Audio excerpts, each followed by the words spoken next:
The Man in the Glass by Peter Dale Wimbrow. When you get what you want in your struggle for self, and the world makes you king for a day, just go to the mirror and look at yourself and see what that man has to say. For it isn't your father or mother or wife whose judgment upon you must pass. The fellow whose verdict counts most in your life is the one staring back from the glass. He's the fellow to please, never mind all the rest. For he's with you, clear to the end, and you've passed your most difficult, dangerous test, if the man in the glass is your friend. You may fool the whole world down the pathway of years, and get pats on the back as you pass, but your final reward will be heartache and tears if you've cheated the man in the glass.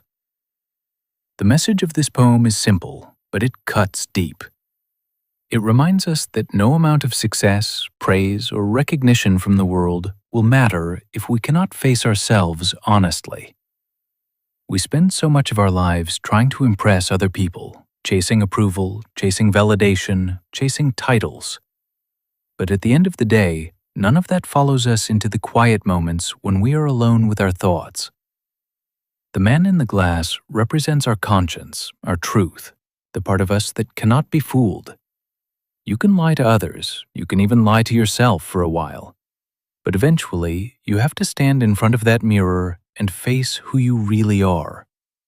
And that is the real test of success.